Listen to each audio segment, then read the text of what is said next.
Assalamualaikum warahmatullahi wabarakatuh. Tabi pun ya limporo. Halo pemirsa Nemu Nyimah. Berjumpa kembali bersama Yoko Spita. Dan tentunya di episode kali ini kita akan membahas sesuatu yang sangat istimewa dan penuh dengan nilai sejarah dan budaya tentang pusaka dan juga senjata khas Lampung. Bersama saat ini Ayu telah bersama kedua narasumber ya.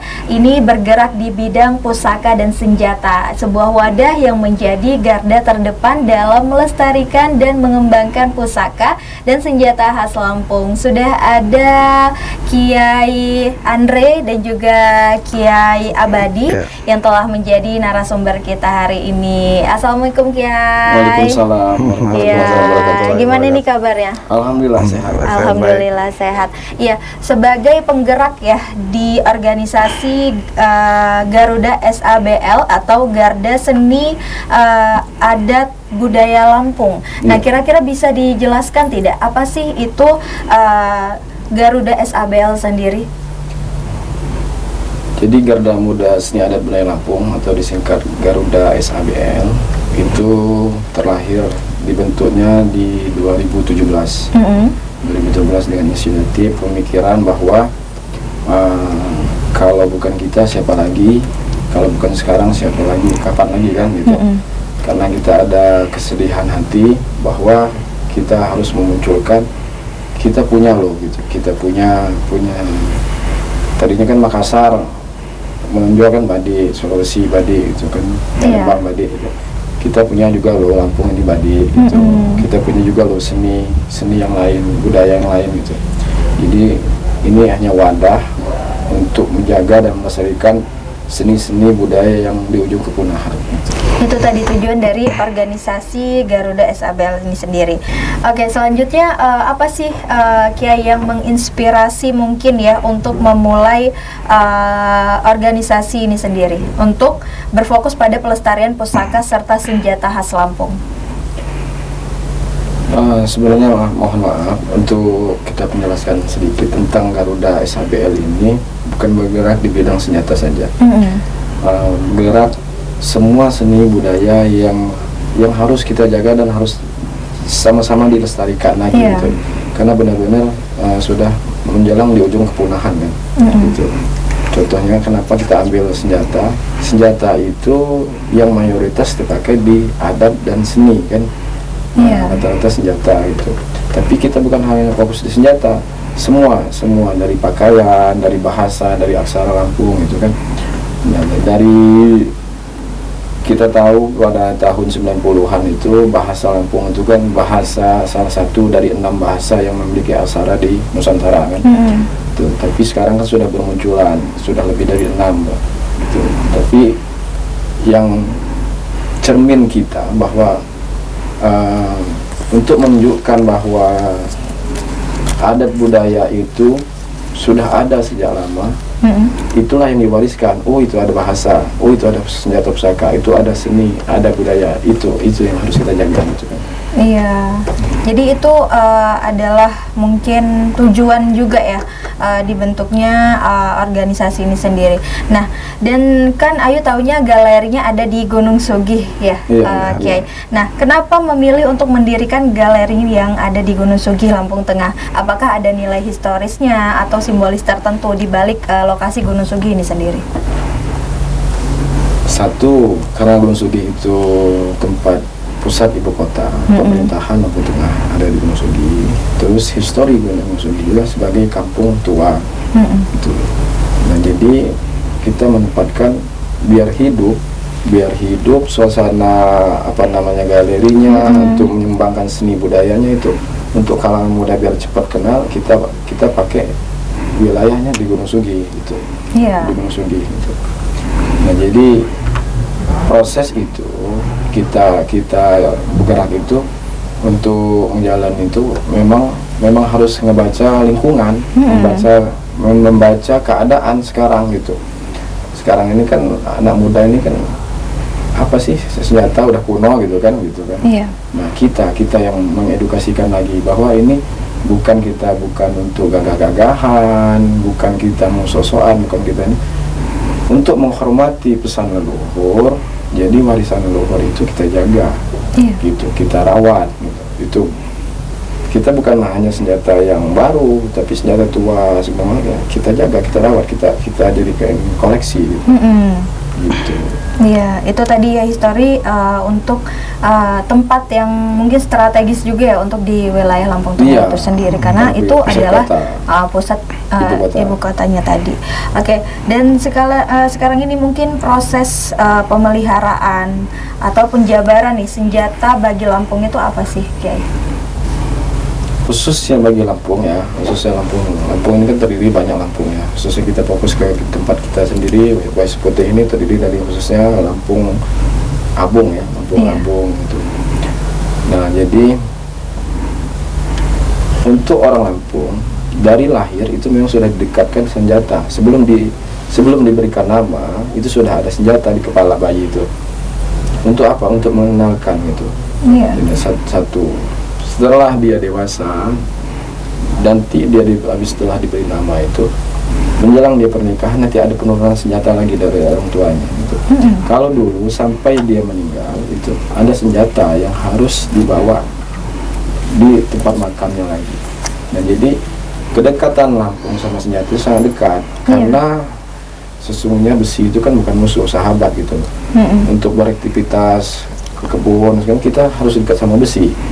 Gitu. Jadi filosofi senjata itu kenapa harus kita bahasanya warisan dari leluhur ini untuk mengganti tulang rusuk yang hilang itu. Jadi tulang rusuk laki-laki ini hilang, gantinya itu tadi. Makanya itu kuno amat sih bawa senjata, bawa badik segala macam. Bukan gitu. Karena filosofisnya itu jadi sahabat, dia kemana-mana harus ada sahabat, ganti tulang rusuk yang hilang tadi gitu. Gitu filosofinya. Iya, filosofi dari senjata bagi Lampung itu tadi ya. Iya, Oke. Oke, dan sekarang mungkin ya Kiai di Garuda SABL ini mungkin berfokus pada kegiatan apa aja nih? Tadi yang kita sampaikan bahwa Garuda SABL ini bukan mengembangkan untuk senjata saja. Jadi semua seni budaya Lampung yang di ujung kepunahan, contohnya kayak pencak silat itu kita gandeng. Terus dikir lama, maksudnya dikir lama itu marhaban itu kita hidupin lagi gitu. Gitu. Terus semua senjata jenis senjata termasuk kayak tombak, kalau bahasa kita payan, kayak laduk balak itu, termasuk panah itu di dalam bok tua, kitab tua itu ada, gitu. Tapi peruntukannya dulu mungkin kan beda-beda. Tombak itu untuk berburu binatang buas, panah itu untuk berburu ikan, gitu kan gitu. Nah, tapi kan kita harus nunjukin ada dulu Lampung ada dan kita harus kembangin gitu loh. Gitu. Tujuan utamanya sih begitu. Semua yang di ujung kepunahan, seni, adat, budaya, termasuk barang pusaka, kita lestarikan lagi, kita hidupkan kembali. Gitu. Iya, keren banget sih. Jadi nggak punah begitu aja, nggak lupa begitu aja untuk generasi yang akan datang ini juga ya, kayak. Insya Allah itu tujuan utamanya ya. Iya. Oke, kita bakal lanjut lagi ya untuk Kiai Andre juga Kiai Abadi. Baiklah pemirsa Nemu Nyimah, kita akan kembali lagi dengan pembahasan yang menarik ya seputar Garda Muda Seni Adat Budaya Lampung ini. Jangan kemana-mana, tetap di Devika TV.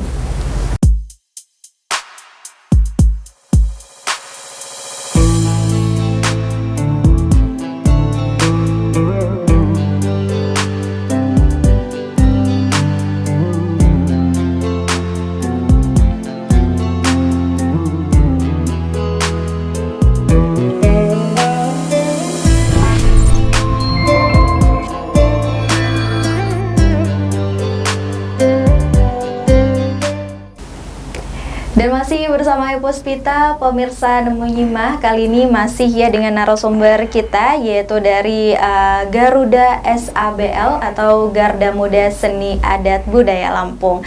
Dan tentunya dengan narasumber spesial kita hari ini, nah kan ada yang namanya bahasa Lampung yang akan punah nih. Nah, kita bakal ngebahas ini tentunya bersama Kiai Abadi. Mungkin menurut beliau nih apa sih yang harus diperbaiki? Oke, baiklah Kiai Abadi, mungkin kan bahasa Lampung ini udah punah ya, hampir punah, akan punah mungkin ya. Ini bagaimana tanggapan dari Kiai ini sendiri? Ya, sebelumnya sebelum saya lanjut ke pertanyaan selanjutnya, saya untuk menjelaskan kepada Mbak Ayu, Adik Ayu, dari saya, di dalam Lampung itu kalau dia setelah dia lahir dia dikasihkan senjata. Iya. Nah, dikasihkan senjata, di situ dia dikasih gelar, ada namung. Iya. Nah, jadi setelah dia bujang dan setelah dia menikah dia mendapatkan gelar. Iya. Jadi karena saya sudah berumah tangga, pegaul kalau bahasa Lampung itu, jangan dipanggil Kiai lagi. Oh iya. Panggil gelar saya Rajo. Oh, Rajo. Ya. Siap. Jadi Rajo Abadi. Ya. Kalau untuk saya pribadi, yang saya lihat di seputaran lingkungan saya, ya khususnya kita Klen Pepadun, bahasa Lampung itu tidak serta-merta akan punah yang dikatakan di luar sana. Iya. Karena Lampung ini ada dua jurai, Saibatin dan Pepadun. Khusus Pepadun ini, kebanyakan 70% masyarakatnya masih menggunakan bahasa Lampung. Nah, tapi karena rasa toleransi yang besar kepada saudara-saudara kita dari luar, ketika kita bertemu kepada mereka, kita menggunakan bahasa Indonesia untuk menghargai mereka. Iya. Beda dengan tempat-tempat yang lain. Nah, pertama, kedua, di dalam Lampung ini ada kesusahan karena banyaknya marga yang ada di bumi Gayo Lampung. Karena Lampung ini salah satu provinsi ataupun suku yang paling banyak marganya, cuman mungkin kurang terekspos. Iya. Pertama, kedua, saking kayanya khasanah bahasa di dalam adat Lampung itu sendiri, itu membuat saudara kita dari luar ataupun generasi muda kita itu sedikit kesulitan untuk menggunakan bahasa Lampung. Contohnya, di dalam bahasa Lampung itu ada serata, Adik Ayu, ya, di mana di situ ada bahasa untuk anak tertua, anak bungsu lela, ataupun untuk merol perempuan. Contohnya saja seperti bahasa kita senjata, golok. Kalau untuk strata anak yang tua biasanya untuk nunyai itu menggunakan bahasa candung. Iya, baik. Ya. Kalau untuk adik kita, ya untuk abung yang lain, kebanyakan pakai kata curi. Iya. Nah, untuk anak perempuan mirol, dia bahasanya besi. Itu untuk serata antara anak tua, bungsu, anak mirol, itu sudah beda. Ada lagi yang buat kesulitan di dalam masyarakat Lampung, itu adalah bahasanya itu banyak artinya, banyak penggunaannya sesuai maksud dan tujuan. Contohnya, tingkah laku. Kalau tingkah laku itu, dia kalau kita artikan itu ada 8. Dari mulai yang paling tua dipakai tokoh-tokoh adat kita terdahulu, bahkan masih ada ya di dalam album yang menggunakan, tapi sangat jarang. Tingkah laku itu yang pertama itu tuakat. Iya, tuakat. Iya, tuakat. Yang kedua itu kalau kita itu penganga. Iya, jangan salah. Itu biasa dipakai tokoh-tokoh adat kita. Yang ketiga itu teninggal. Ya, karena banyaknya marga, suku, klan ataupun tuh ada yang bilang teninggal, ada yang tegegol dan lain sebagainya. Nah, di bawahnya lagi itu bermacam-macam. Ada dia tegawin, wayah, lakau, ruho, pragi. Nah, saking kaya khasanah bahasa Lampung yang ditinggalkan nenek moyang, dan kita sebagai generasi penerus, iya, untuk melestarikan bukan suatu masalah yang besar, tetapi semua itu membutuhkan peran penting dari tokoh masyarakat, tokoh adat, tokoh pemuda, dan seluruh elemen masyarakat adat Lampung, masyarakat Lampung yang ada di Bumi Gayo Lampung ini dari mulai edukasi, ya kan, dari mulai orang tua yang membiasakan bahasa itu kepada anak-anak dari usia dini. Mungkin itu menurut saya, makanya bahasa Lampung ini dikatakan mereka hampir punah. Cuman kalau untuk klan Pepadun, ini saya tekankan lagi, untuk klan Pepadun 70% saja, 70% masih menggunakan penutur bahasa Lampung. Iya, itu sih kalau untuk saya pribadi, menurut apa yang saya lihat di lingkungan sekitar saya. Iya, benar. Ayah juga kalau di rumah masih pakai bahasa Lampung kalau sama ayah sama ibu. Iya. Sudah tadi sebelum segmen ini, saya kan bilang sama baik Ade Ayu tadi kan, saya biasa bahasa Lampung. Jadi untuk menggunakan bahasa Indonesia saya agak kaku, cuman kita menyesuaikan. Iya. Oke. Gitu dari saya. Keren banget sih, memang harus dibiasakan itu tadi ya, ini Rajo. Harus Rajo nih.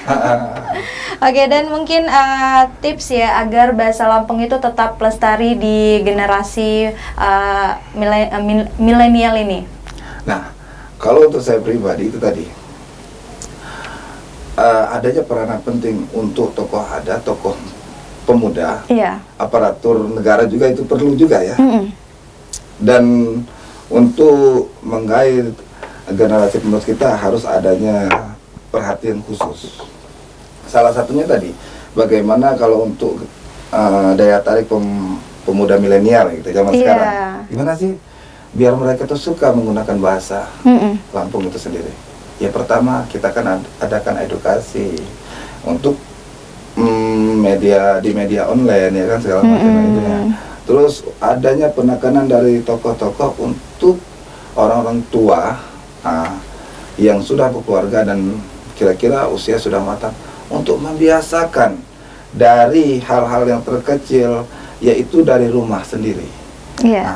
Dari rumah, orang tuanya ajak bicara anak-anak pakai menggunakan bahasa Lampung, dari hal-hal kecil. Contohnya nggak usah jauh-jauh tuh. Mungkin adik-adik ini juga banyak yang nggak tahu ya, yang seputaran kita. Contohnya ini aja, kalau kita katakan jendela, udah otomatis orang mengatakan jendela, karena itu sudah terbiasa. Padahal kita ini, khususnya Lampung Apung, bahasanya itu hampir 95% tidak menggunakan bahasa Melayu, khusus bahasa Apung. Nah, contoh kalau kita akan mengatakan jendela, itu tikap. Nah, jendela untuk warung zaman dulu itu kan ada buka ke atas ke bawah gitu, yang bisa duduk. Nah itu bahasa Lampungnya kiam. Ya, jadi jendela itu benar dia tikap. Cuman kalau dia buka ke atas, buka ke samping itu beda lagi. Sungguh kaya khasana dalam bahasa Lampung itu sendiri, luar biasa. Jadi itu sih bagi saya dari hal-hal terkecil.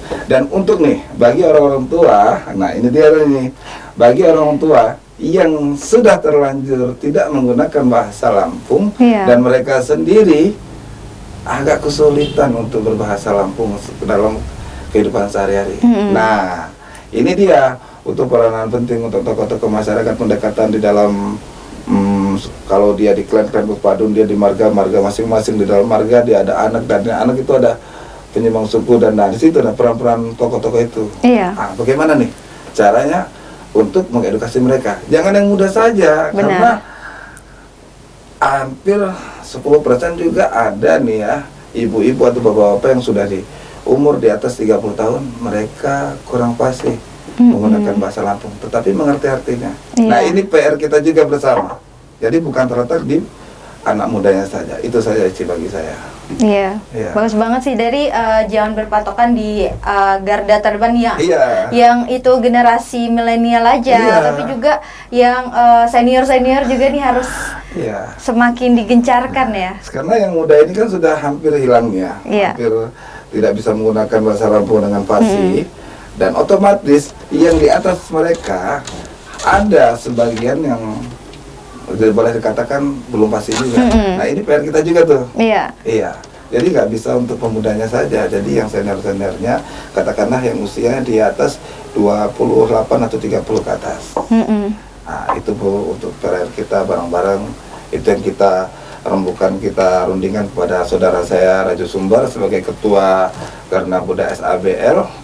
Nah, mudah-mudahan di dalam tanya jawab kita sini ada pemerintah atau tokoh yang tergerak hatinya mengadakan edukasi ataupun musyawarah. Bagaimana ini PR kita bersama-sama sebagai warga Lampung. Luar biasa sekali. Itu tadi tanggapan dari Rajo Abadi, ya. Benar banget ya, selain dibiasakan di rumah, di media online juga harus diselipkan tuh ya beberapa mungkin kalimat-kalimat yang mengandung unsur bahasa Lampung itu tadi. Keren banget. Oke, untuk Rajo Abadi dan juga Rajo Andre nanti kita bakal balik lagi ya. Baiklah pemirsa Menyimak, kali ini akan kembali lagi tentunya dengan pembahasan yang menarik. Tetap di Davika TV.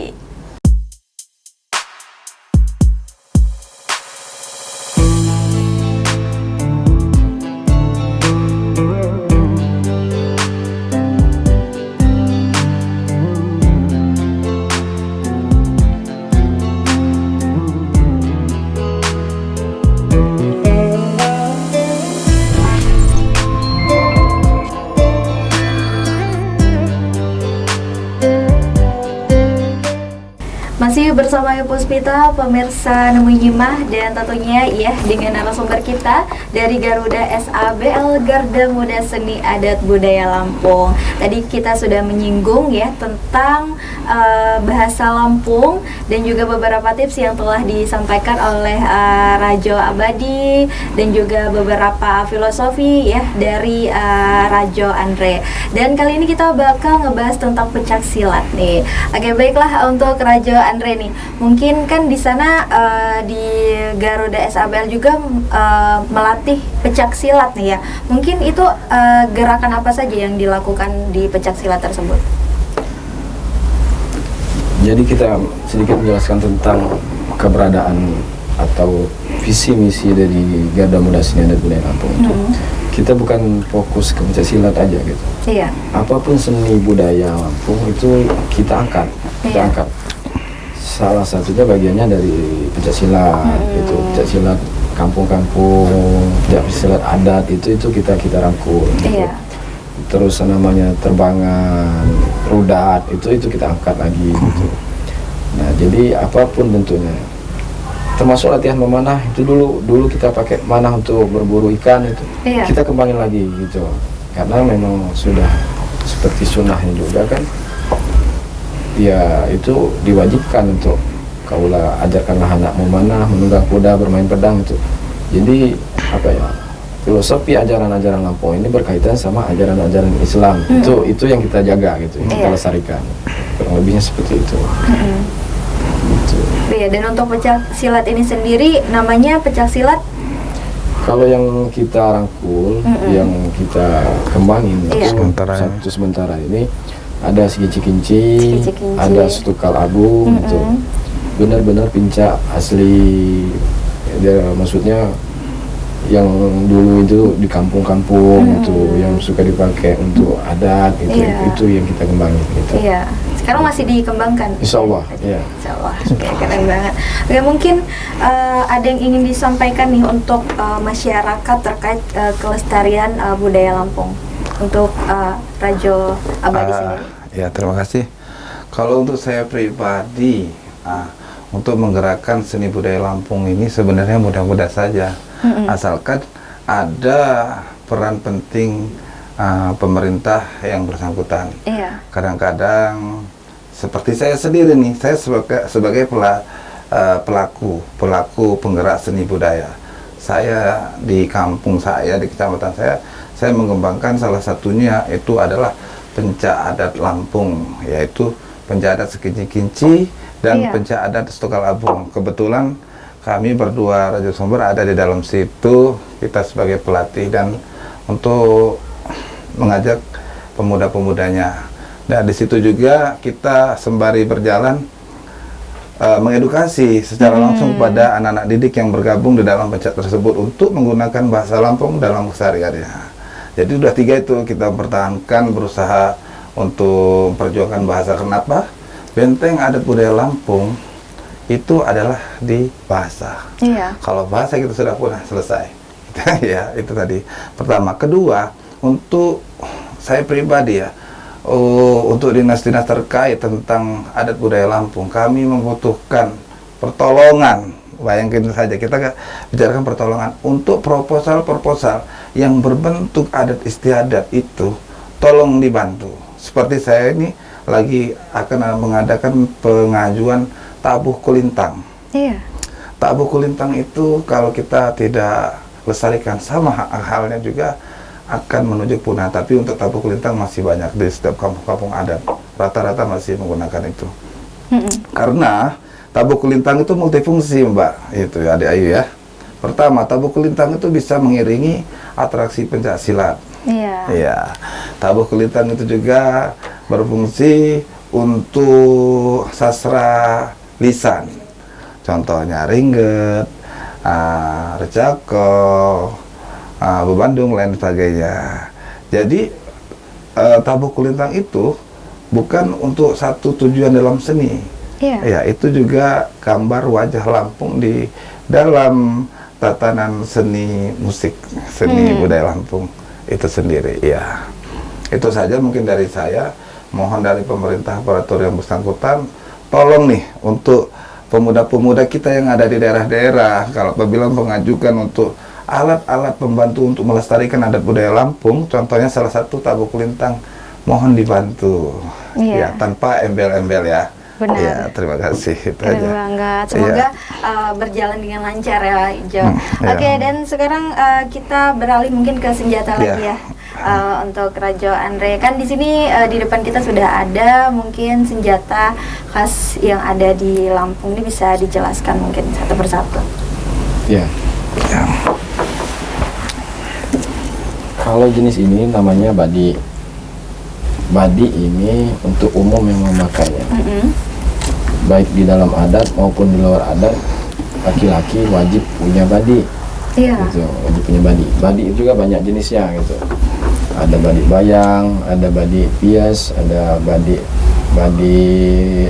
apa namanya lebay itu. Badi itu banyak. Gitu. Iya. Ini salah satunya jenis badi badi pias. Iya. Gitu. Bisa Contoh disorot. gitu. Nah, Badi pias ini perseginya persegi 3 gitu. Nah, kalau ini sepasang ini namanya punduk. Punduk ini semua klan Melayu